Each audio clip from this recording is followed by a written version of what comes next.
성도 여러분, 한 주간 평안하셨습니까? 아멘. 네, 감사합니다. 지난 한 주간 평안하긴 했지만 우리 국내와 국제 정세는 참 우울하고 걱정스러운 일로 가득 찬 시간이 아닐 수 없었습니다.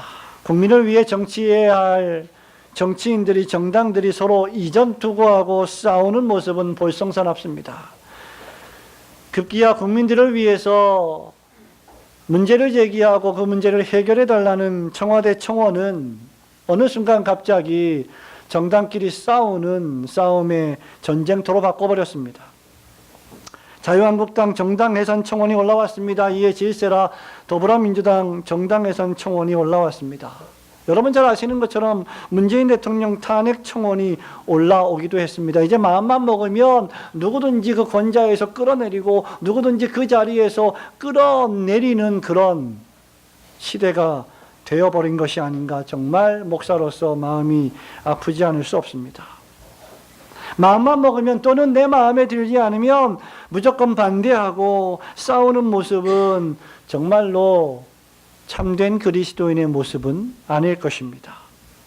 이런 모습들은 참된 권위가 실추된 현상이 아닐 수 없습니다. 이미 한국 사회는 오래전부터 권위가 실추되어 왔습니다. 물론 그 원인과 이유에는 많은 것들이 있겠습니다만은 근본적으로 하나님의 권위를 인정하지 않기 때문입니다. 그리고 하나님께서 주신 권위를 사람들이 잘못 사용하고 있기 때문입니다.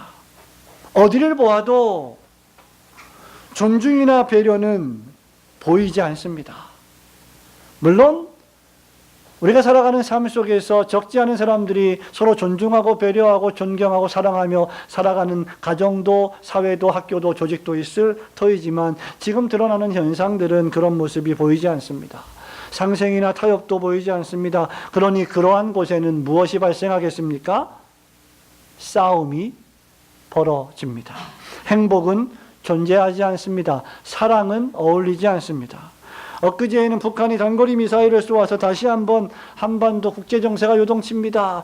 여당과 야당이 서로 싸우면서 그것은 단거리 미사일이 아니다, 단거리 발사체이다. 한나라당은 미사일이다. 여러분, 발사체이든지 미사일인지 뭐가 중요합니까? 쏜 것이 중요한 것 아니겠습니까? 이렇게 싸우고 있는 거예요. 북한은 평화협정을 무시하고 미사일을 쏘고 있는데 한국의 정치인들과 정당들은 서로 싸우고 네 탓이다, 내 탓이다 하고 바쁘기 그지없습니다. 정말 국민들을 위하고 있는 것인가? 하지만 어디 그뿐입니까? 어린이날을 며칠 앞둔 지난주에 계부가 딸아이를 폭행하고 죽이는 충격적인 사건이 있었습니다. 뉴스나 매스컴은 심심치 않게 자녀들이 부모를 폭행하거나 또는 부모들이 자녀를 폭행하는 일들을 보도하고 있습니다. 도대체 왜 이런 일들이 벌어졌을까요? 우리 가정에 무슨 일이 벌어진 것일까요? 성도 여러분, 인간이 죄인이라는 사실을 확인하기 위해서는 멀리 갈 필요가 없습니다. 여러분의 가정을 보시면 확연히 드러나는 것이기 때문입니다. 인간이 죄인이라는 사실을 증명하기 위해서 우리 주변 도처에서는 어떤 일들이 벌어지고 있는가 살펴보면 된다는 말입니다. 그 일들은 바로 인류가 죄인이라는 사실을 웅변적으로 보여주고 있기 때문입니다. 이 모든 일들은 참된 가정의 본래 모습이 파괴되었기 때문에 벌어지는 현상들입니다. 본래 하나님이 창조하신 가정과 사회는 이렇지 않았습니다. 본래 어떤 조직사회도 이런 모습이 아니었습니다. 우리는 이제 2019년 5월 가정의 달 첫 주일을 통과하고 있습니다. 오늘 아침에 이 창세기 1장 본문의 말씀을 통해서 하나님이 세우신 가정이 어떤 모습이었는지를 살펴보면서 우리의 가정, 아니 여러분의 가정, 나의 가정을 돌아보고 하나님이 기뻐하시는 가정들이 진심으로 되기를 소원합니다. 우선 무엇보다도 가정은 하나님의 창조의 최절정이라는 사실을 기억해야 합니다. 저와 함께 26절 말씀을 함께 읽기를 원합니다. 창세기 1장 26절 시작. 하나님이 이르시되 우리의 형상을 따라 우리의 모양대로 우리가 사람을 만들고 그들로 바다의 물고기와 하늘의 새와 가축과 온 땅과 땅에 기는 모든 것을 다스리게 하자 하시고. 아멘. 여러분, 이 말씀은 우리가 너무나 잘 알고 있는 천지창조의 말씀입니다. 창조기사입니다. 우리는 이 말씀을 천지창조의 한 부분으로 읽을 수 있습니다마는, 그러나 창세기 1장 26절, 27절, 28절의 말씀과 더불어 이 유명한 말씀은 창세기 2장 18절부터 25절 말씀과 함께 창조의 말씀뿐만 아니라 가정창조의 말씀으로 들을 수도 있는 것입니다.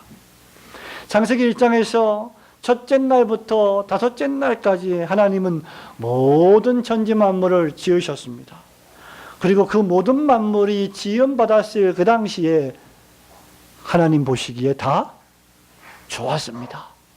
좋지 않은 것이 하나도 없었습니다. 완벽했고 완전했습니다. 그런데 그 완벽하고 완전한 그 사랑스러운 하나님이 만드신 세상의 절정이 바로 사람의 창조였습니다. 가정의 창조였습니다.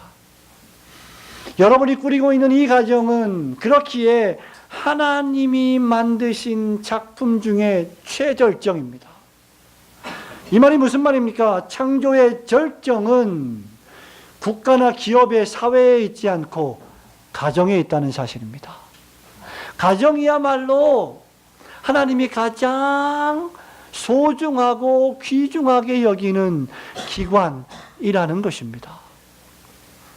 오늘날 21세기 현대문화는 가정을 파편화시키고 가정을 깨트리고 가정을 분열시키고 가정을 나누고 혼자 사는 것을 장려하는 문화이지만 본래 하나님이 창조하신 가정은 그렇지 않았습니다.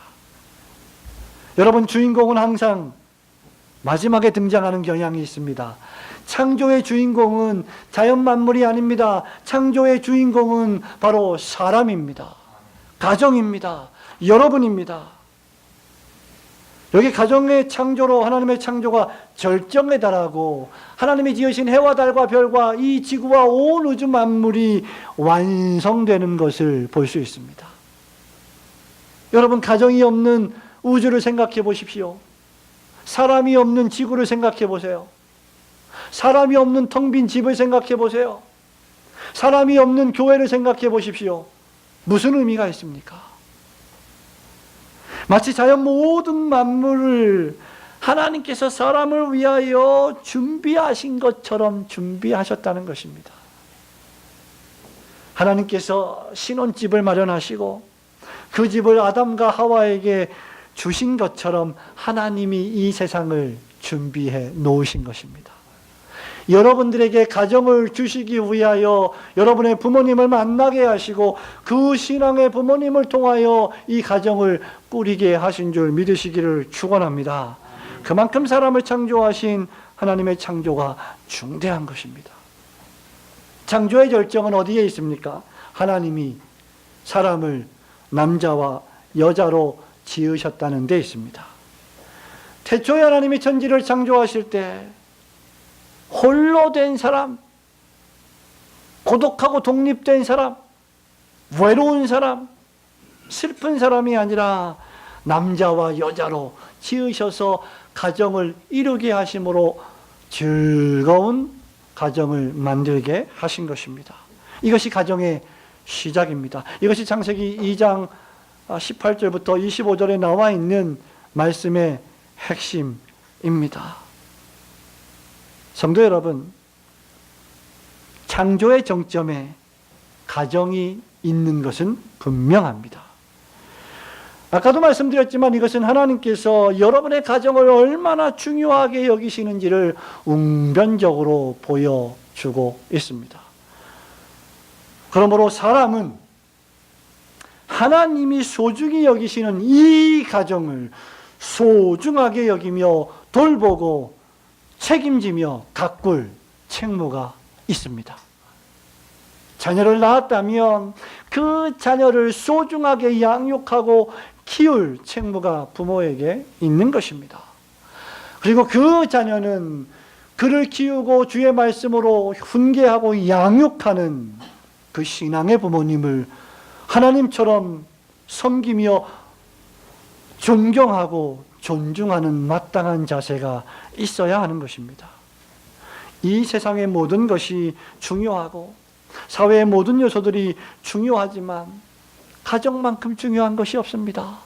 그것도 신앙의 가정만큼 중요한 것이 없습니다. 모든 것의 시작이 어디서입니까? 가정에서입니다. 가정이 잘못되면 학교가 잘못됩니다. 가정이 잘못되면 교회가 잘못됩니다. 가정이 잘못되면 사회가 잘못됩니다. 국가가 흔들립니다.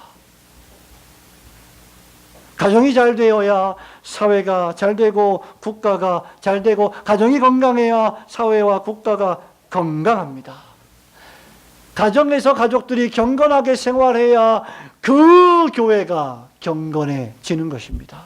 그렇지 않다면 우리의 예배는 바리새인의 그것과 다를 바가 없을 것이기 때문입니다. 그러므로 하나님께서 창조의 절정으로 만드신 이 가정을 더욱 소중히 여기고 믿음으로 가정을 서로 잘 돌보시기를 주님의 이름으로 축원합니다. 하나님이 세우신 가정, 이 하나님이 창조하신 이 가정은 또한 어떠한 가정입니까? 본래 하나님이 만드신 가정은요, 행복한 가정입니다. 가정은 본래 행복한 겁니다. 오늘 학습을 받고 어떤 의미에서 이 교회 공동체의 가족으로 등록하는 첫걸음을 밟는 분들이 바로 학습을 받는 이 세 분인데, 오늘 제일 앞에서 예배를 드리니까 우리 이용비 양이 얼굴을 들지 못하고 너무 가까이 있으니까. 그런데 이 학습을 통해서 하나님의 교회 가족으로 가입이 되는 거죠. 하나님의 교회 가족으로 가입이 되는 것은 행복한 일입니다. 여러분 27절부터 28절 말씀 한 번 더 읽어볼까요? 하나님이 시작. 하나님이 자기 형상 곧 하나님의 형상대로 사람을 창조하시되 남자와 여자를 창조하시고 하나님이 그들에게 복을 주시며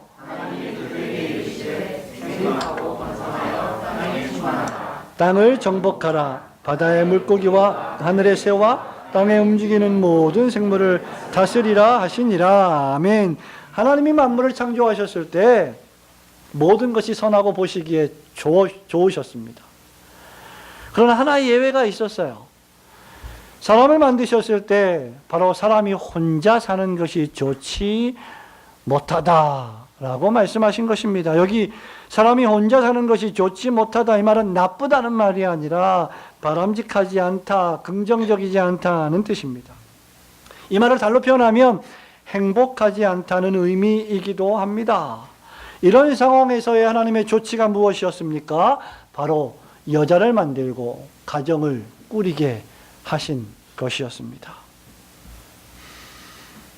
하나님은 사람을 남자와 여자로 만드셨고 남자가 부모를 떠나 그 여자와 하나 되게 함으로 부부가 되어서 가정을 꾸리고 자녀를 낳아 가정을 선물로 주신 것입니다.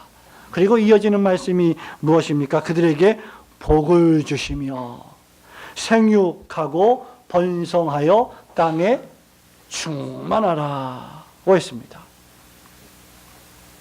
그러자 하나님이 창조하신 모든 것들이 더욱 아름다워진 것입니다. 이것은 하나님께서 행복을 가정 안에 두셨다는 것을 의미합니다. 아름다운 가정 자체가 행복입니다. 왜 그렇습니까? 가정 안에서 가족 구성원들이 서로 사랑을 나누고 교제하고 대화를 나누며 소통하며 하나님의 사랑을 만끽하기 때문입니다. 여러분이 누군가를 사랑한다면, 아니 여러분들이 여러분의 자녀를 사랑한다면 그 사랑은 여러분에게서 온 것이 아니라 하나님에게서 온 것이기 때문입니다. 그러므로 하나님을 알지 못하는 자, 하나님을 사랑하지 못하는 자는 결코 사람을 참되게 사랑할 수 없는 것입니다. 손자, 손녀를 끔찍히 사랑하고 이쁘고 귀엽게 보이는 것은 그 안에 하나님이 사랑의 마음을 두셨기 때문입니다. 그리고 그 사랑은 가족 공동체에서 구현이 되는 것입니다. 가정은 어떤 것입니까? 서로 사랑을 나누고 교제하는 것입니다. 남편과 아내가 교제하고 부모가 자녀와 교제를 나누는 것이 바로 가정입니다. 자녀들이 어려운 고민들을 부모들에게 상담하고 부모들이 자녀들을 그 말씀으로 교육하고 양육하고 훈계하는 가운데 서로 그리스도를 닮아가는 것이 바로 가정입니다. 그러므로 부모는 경건하게 늘 자녀들이 보든지 보지 않든지 자녀들을 위하여 기도하며 자녀들은 그러한 부모를 보고 그런 경건한 부모 앞에 머리를 조아리고 숙이며 존경하고 순종합니다. 그런 모습이 없는 자녀는 이해의 없는 자녀들이 되는 것입니다. 이해의와 신앙은 뗄래야 뗄 수 없는 관계에 있습니다. 그런 가정은 참으로 아름답기 그지 없습니다. 여러분 생각해 보세요. 우리 주변의 사람들이, 여러분 주변의 친척들이, 친인척들이, 세상 사람들이, 이웃들이 여러분의 가정을 보면서 정말 화목한 가정이구나. 야, 정말 아름다운 신앙의 가정이구나. 정말 하나님을 참 잘 섬기고 위로는, 밑으로는 옆으로는 자녀들을 잘 돌보는 부모들이구나. 여러분 그런 모습을 보이는 것이 얼마나 큰 축복입니까? 온 가족이 한 상에 둘러앉아 화목하게 먹고 마시며 대화하는 가정은 보는 것만으로도 행복합니다. 온 가족이 함께 교회를 나와 하나님을 찬양하며 기도하고 예배를 드리며 한 상에 둘러앉아 성찬을 나누는 것이야말로 교회의 기쁨과 즐거움이 아닐 수 없습니다. 하나님이 왜 사람을 여자와 남자로 지으셨을까요? 왜 가정을 주셨을까요? 가족이 서로 교제하고 사랑을 나누게 하기 위해서입니다. 이 교제는 성삼위 하나님의 인격적 속성이요 특징입니다.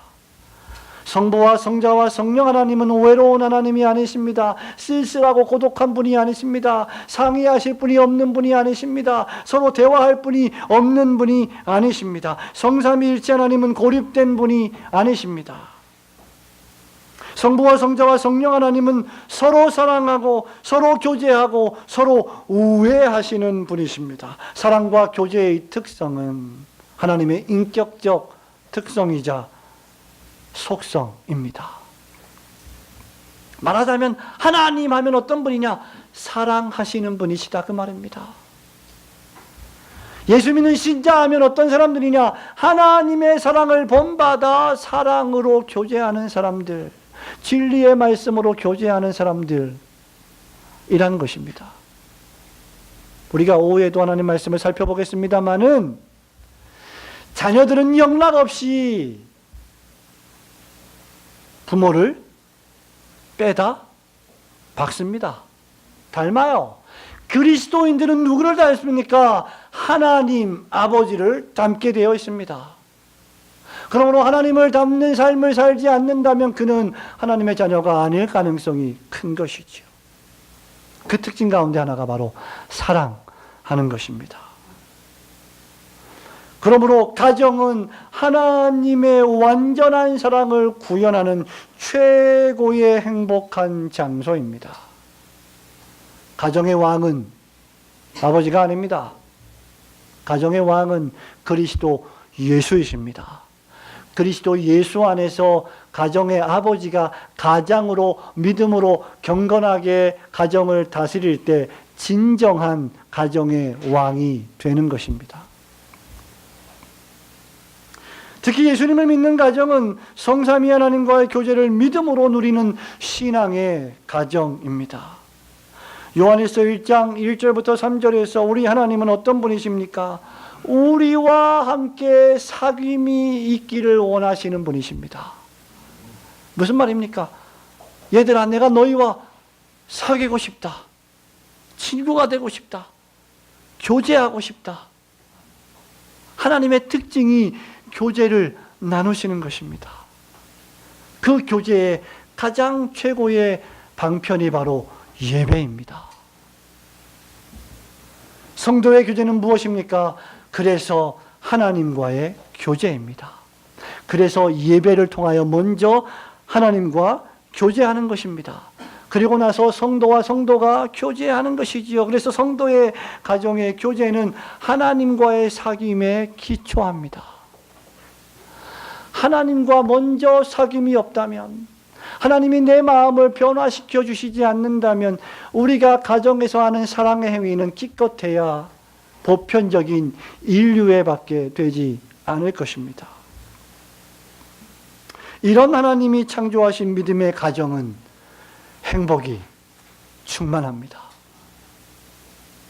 여러분, 우리 주변에서 도처에서 벌어지는 이 흉측한 사건들,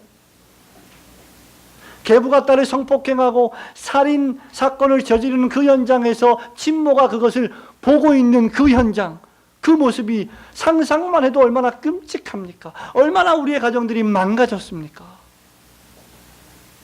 왜 우리의 가정은 망가졌을까?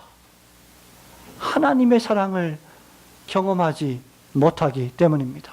그 마음에 악독과 시기가 가득하기 때문입니다. 그 마음에 자기 자신의 이기적인 탐욕이 가득하기 때문입니다. 사랑이 왜곡되었기 때문이죠. 그래서 행복이 없는 거예요. 하나님께서 우리에게 가정을 주신 것은 하나님을 사랑함으로 그 사랑을 가정에서 구현하게 하시기 위함입니다. 그러므로 나의 행복을 추구할 것이 아니라 하나님이 원하시는 사랑을 구현해 갈 때 그 가정은 자연스럽게 행복해지는 것입니다. 그러므로 신자는 참된 행복을 다른 데서 찾을 것이 아니라 할 수만 있으면 최선을 다하여 가정 안에서 찾고 누릴 줄 알아야 합니다. 여러분께서 하나님의 창조하신 가정 안에서 참된 행복과 기쁨을 누리시는 성도들이 되시기를 주님의 이름으로 축원합니다. 하나님이 세우신 이 가정, 마지막으로 생각해 볼 것은요, 바로 이것입니다. 하나님이 창조하신, 하나님이 세우신 가정에는 사명이 있습니다. 28절 말씀 다시 한번 읽겠습니다. 하나님이 그들에게 시작. 하나님이 그들에게 복을 주시며 하나님이 그들에게 이르시되 생육하고 번성하여 땅에 충만하라. 땅을 정복하라. 바다의 물고기와 하늘의 새와 땅에 움직이는 모든 생물을 다스리라 하시니라. 아멘. 하나님이 사람을 지으시고 가정을 주시고 그 가정에 뭘 맡기셨습니까? 세상 모든 만물을 맡기시고 그것을 다스리라는 사명을 주셨습니다.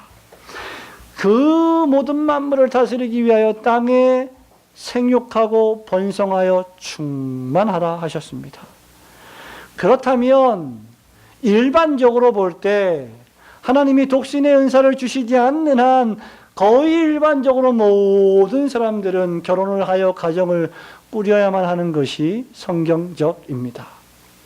그래야만 생육할 수 있고 번성할 수 있고 땅에 충만할 수 있기 때문입니다. 갈비는 경건하고 거룩한 주님의 백성들이 자녀들을 많이 낳아서 거룩한 백성들을 생육하고 번성시켜야 한다라고 말한 바 있습니다. 오늘날 목사가 이런 설교를 주일날 강단에서 하게 되면 별로 시선이 곱지 못합니다. 왜냐하면 한 명 낳아 키우기도 힘들어 죽겠는데 2명을 낳을 여건과 여력이 안 되는데 이 문화가, 이 세상의 구조가 도무지 아이를 낳아 키울 수 없는 환경인데 목사님은 어떻게 그렇게 태평스러운 말을 하고 계십니까?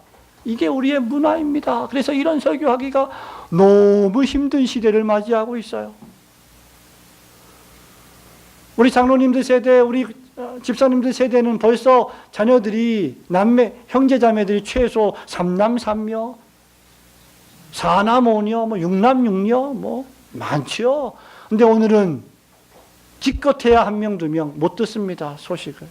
그만큼 우리는 각박해진 시대에 살아가고 있습니다. 정부가, 나라가 이 자녀들을 더욱 잘 양산하기 위해서 어떻게 해야 할지를 정말 머리를 싸매서 연구하여 우리 청년들이 직장을 잘 가지고 결혼해서 행복하게 가정생활할 수 있도록 정말 정치를 잘 해야 할 것입니다. 그럼에도 불구하고 우리는 원론적이고 본론적인 말을 하지 않을 수 없는 것입니다. 생육과 번성은 그리스도인의 사명입니다. 여러분의 부모님들에게 한번 물어보십시오. 어떻게 이렇게 우리를 키웠습니까? 하나님의 은혜로 키웠다. 이것밖에 없어요. 다른 답변이 없습니다. 제가 종종 후배들을 만납니다. 아이 하나 낳고 더 이상 낳기를 힘들어하는, 낳기를 두려워하고 주저하는 후배 목사들을 만납니다. 그러면서 늘 저한테 하는 질문이 있어요. 목사님은 어떻게 그렇게 셋씩 낳아서 어떻게 키웠습니까? 몰라요. 키웠습니다. 주의 은혜로 키웠습니다. 잘 자랐습니다. 이런 말 하면 이해를 못해요. 저도 그랬죠. 여러분도 그랬고. 그때는 이해를 못하죠. 성도 여러분, 가정은 그런 의미에서 경건한 자손들을 낳아서 경건한 후손들을 이어가는 사명 공동체입니다. 하나님의 명령을 수행하고 지키고 그 신앙의 전통을 전수해 나아가는 사명 말입니다. 아담과 하와는 계속해서 하나님의 명령을 지키고 그 약속을 바라보며 믿음으로 하나님을 섬겨야 했습니다. 그러나 머지않아 사람이 사단의 유혹을 받아 하나님과 같이 되어보려고 교만을 부리다가 죄를 지어 타락했습니다. 그때부터 출산은 고통이 되었고 괴로움이 되었습니다. 일하는 노동은 땀 흘려야만 하는 어려움과 고난의 연속이었습니다. 여러분, 오늘날 하루하루 먹고 살아가는 것이 얼마나 힘들고 고통스러운 일입니까? 한 달 돈을 벌어 살아가는 것이 얼마나 힘든 일입니까? 우리 딸아이가 아르바이트를 하고 있지만 아침 10시부터 밤 10시까지 일하러 나가서 일하는 것이 얼마나 고통스러운 일인지 우리가 몸소 경험하고 체험하고 있습니다. 고역입니다.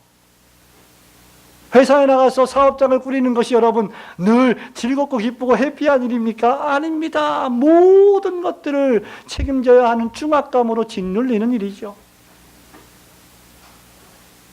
한 달은 왜 그렇게 빨리 돌아오는지, 월급은 왜 그렇게 빨리 느는지, 목사에게는 주일이 왜 이렇게 빨리 돌아오는지, 그런 마찬가지입니다. 어떤 의미에서 이런 것들은 고역입니다. 그러나 그것이 고역이 된 것은 인간의 죄와 타락 때문입니다. 오늘날 세상이 이렇게 된 것은 사람의 교만한 죄 때문입니다.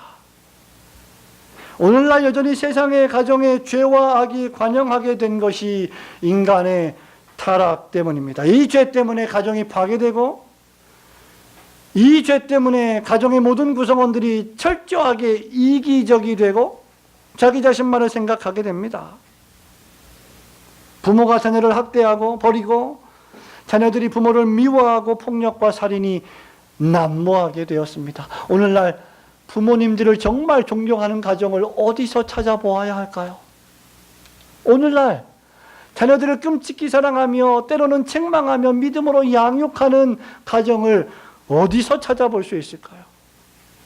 자녀들의 인권을 존중한다고 싫은 소리 한마디도 해서는 안 된다는 것이 오늘날 문화가 아닙니까? 오늘날 잘못 아이들을 훈육하게 되면 고발을 당하는 시대가 아닙니까? 세상은 평화를 원하지만 평화를 원할 뿐 평화를 만들 능력을 상실해버렸습니다. 우리에게는 능력이 없습니다. 그러나 그리스도 예수 안에 있으면 능력은 생깁니다. 하나님은 이런 세상, 이런 가정을 그냥 버려두지 않으시고 독생자 예수 그리스도를 보내셨습니다. 아담과 하와에게 범죄하여 숨어 떨고 두려워하고 있는 자들에게 가죽옷을 입히셨습니다. 보호하셨습니다. 먼저 찾아오셨습니다. 아담아, 네가 어디 있느냐? 네가 왜 거기 있느냐? 너는 거기 있을 존재가 아니다라고 사랑의 음성, 초청의 음성을 바라셨습니다. 그 결과 믿음으로 예수 그리스도를 영접하는 자들은 누구든지 하나님의 자녀가 되는 권세를 주셨습니다. 우리의 부모는 우리를 이 땅에 살 동안 잠시 지키고 보호하지만 하나님은 우리의 영원한 아버지가 되셔서 우리의 영혼과 우리의 육신을 지키고 보호하십니다. 여러분의 부모님은 24시간 365일 여러분을 지키지 못하지만 하늘에 계신 하나님은 평생 여러분을 지키십니다. 그 권세를 가지고 이제 믿음 안에서 예배하며 한 상에 둘러앉아 먹고 마시는 더 큰 가정을 주셨는데 그 가정이 바로 교회입니다. 교회는 더 큰 가정, 주님 안에서 만국 백성이 하나님의 가족이 되는 거대한 가정입니다. 이 교회는 새로운 가정, 새로운 사명 공동체입니다. 이제 예수 그리스도의 구원의 복음, 사랑의 복음을 전하여 영적으로 더욱 생육하고 번성하는 사명을 교회에 주신 것입니다. 홍비야, 교회 한번 올래? 그 말 한 번 했을 뿐인데 요즘 시대에 그 말 했다고 교회에 온 아이들이 어디 있습니까? 근데 홍비가 다 교회에 왔대. 우리 큰애 간증이에요. 저한테 하는 간증. 저한테 한 건 아니군요. 어디다 썼더라고요. 여러분, 그거예요. 복음을 전하는 것. 교회 한번 올래? 예수님 만나자. 예배 드려보자. 말씀 읽어보자. 여러분, 그것을 통하여 우리는 영적으로 생육하고 번성하는 것입니다. 우리 차상걸 형제가 저 멀리서 차를 타고 2시간, 3시간 걸려 이 예배당에 와서 등록 교육을 받고 학습 교육을 받을지 대명천지에 누가 알았겠습니까? 여러분이 상상이나 했겠습니까? 하나님이 하시는 일입니다. 하나님이 상걸 형제를 앞으로 어떻게 쓰실지 우리는 모릅니다. 그러나 하나님은 반드시 상걸 형제를 믿음의 자녀로 쓰실 것입니다. 우리 화진이는 말할 것도 없습니다. 그러므로 경건한 생활을 통하여 복음을 전하는 이 복음 전도는 경건한 가정의 책무입니다. 여러분이 밖에 나가서 예수 믿으세요, 예수 믿으세요 말하지 않아도 여러분이 그렇게 경건한 가정을 꾸려 나간다면 그 가정은 빛이 나게 되어 있습니다. 아파트 단지에서, 회사에서, 학교에서 소문이 나게 되어 있습니다. 전교 전도부장으로 소문이 나게 되어 있는 거예요. 그러므로 참된 가정과 참된 교회는 결코 분리할 수 없습니다. 하나님은 교회를 통하여 모든 하나님의 가족들이 참되게 성장하고 훈육될 수 있도록 목사와 장로와 교사와 집사와 말씀과 치리와 성례 등등 교회의 모든 가족들에게 필요한 양식들을 빠짐없이 준비해 주셨습니다. 훌륭한 진수성찬이 교회에 있습니다. 그러므로 이 교회의 예배를 등한시하고 이 교회의 교육을 등한시하고 이 교회의 성도의 교제를 등한시하는 것은 자신의 영적 건강이 약화되는 길일 뿐임을 기억하셔야 합니다.